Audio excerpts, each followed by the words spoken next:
and welcome back to The Lettered Creative, the place for bullet journaling, calligraphy, and lettering enthusiasts. Today I'm sharing with you my September plan with me. The theme is a typewriter font, vintage, minimalistic style theme. Yeah, that works, right? This is a perfect theme for someone who wants to just try out bullet journaling if you're starting something new. It's also a great way to see how minimalism doesn't have to be boring. It's really interesting and aesthetic in its own way. So if you're just as excited as I am, let's get to the video. To start off is my title page. Because this theme for this month is super minimalistic, I wanted to add some balance in it, so this is a 2-page spread with a super simple design on both pages. I had trouble coming up with how to describe this month's theme, so it's just a jumble of words, but the idea came from how school is starting again, and a lot of it is digital and virtual. It got me thinking about how school was in the past, and that train of thought led me to think about how the old ways of documenting and notes was like, and this theme came to mind. So this is a minimalistic typewriter font theme. On the left, I drew a typewriter from an image I found online. I think this particular model is from the 30s or the 40s. Typewriter models changed quite a bit over the decades, and it's really interesting to see how it's influenced our technology today. I kept it really simple with the black and white typewriter from a top-down view.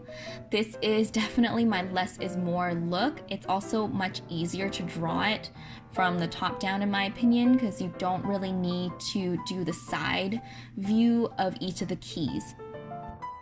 I went in with a super thin pen to label the typewriter keyboard. Something I don't quite understand is a lot of vintage typewriters don't have a key for the number 1. I'm not sure if they just use the letter I to replace it, but comment down below if you know the answer. On the right page, I created a simple calendar that is also boxy in shape. I line it with the typewriter on the other side to make it balanced. This is a simple trick for you if you're creating minimalistic layouts to have something similar on both pages, even if they're of different things or topics, and you'll get to see another example shortly. For my next 2 pages, I have my monthly calendar and my brain dump. For this month, I decided to go with a non-traditional calendar and have it be in a vertical format. I asked before on my Instagram what people prefer, and like me, most people like both just fine. So for this month, I wanted to do something a little different. A definite pro for this type of calendar is it's easy to see when events span over a few days. I like that it doesn't have to cross any of the boxes like in a traditional calendar does. Also, by putting it in the middle, I can split the events and meetings that I have and ultimately create a more interesting layout on a minimalist design. I found having a brain dump pretty useful last month, so I decided to have one here too.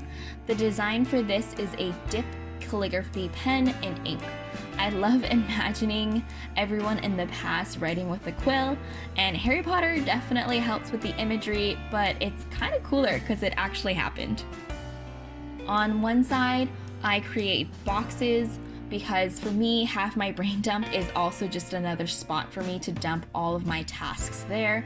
The other half is empty for any ideas or other stuff I want to put.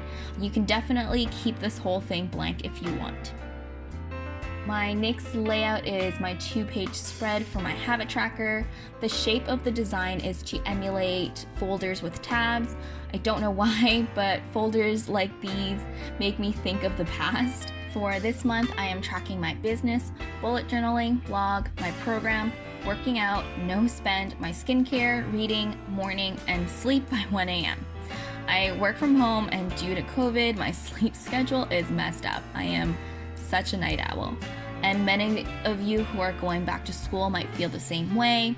So I need to fix my sleep schedule so I am less tired in the morning, and it's baby steps. As you may have noticed, this layout uses the ruler a lot. Because this theme is super minimalistic, deciding between ruled lines or freehand lines can really change the way the layout feels and how it looks. I liked it with a more rigid, clean look, so I opted for the ruler. I still can't believe that it's September of this year already.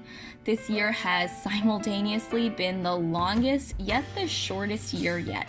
Anyone else think that? At the top, I wrote habit tracker in Typewriter font and September 2020 in brushed lettering. The next page is my quote page. It says, "The worst enemy of creativity is self-doubt." A lot of times with being a creative content creator for so long, I tend to question myself and what I produce and create nowadays. So this is a reminder for me and hopefully for all of you out there to keep creating and squash that self-doubt, because what you are creating is freaking amazing. Every word except creativity is in typewriter font, and creativity is written in brush calligraphy with a lot of flourishes. It's a very simple way to add some interest and contrast.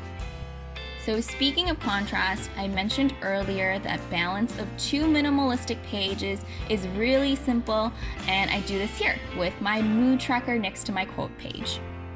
They are both very similar in shape and take up almost the same space as each other, so it helps with just creating a nice balance and look of the overall pages. I honestly racked my brain for a circular vintage tech that would be used in schools of the past, a pencil sharpener maybe. I've even thought of vinyl records or a telephone. I didn't really like the look of any of it, so I decided to just keep it simple as a wheel mood tracker. Write mood tracker in the middle and pick some calm colors for this month. It's the same symbols that I usually track.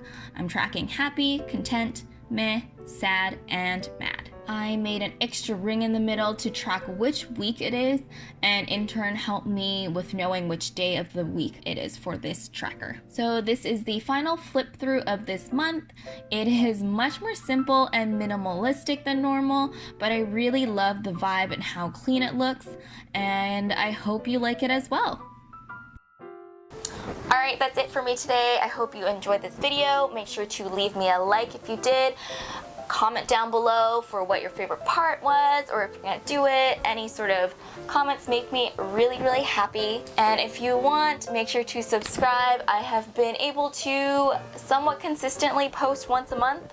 I know it's not a lot, but you will consistently get monthly layouts and monthly themes. So definitely turn the notification on for stuff like that. Yeah, I'm on Instagram. Make sure to follow me there. And if you do get inspired by any of this or any of the themes that I do, make sure to tag me because I love, love, love seeing it.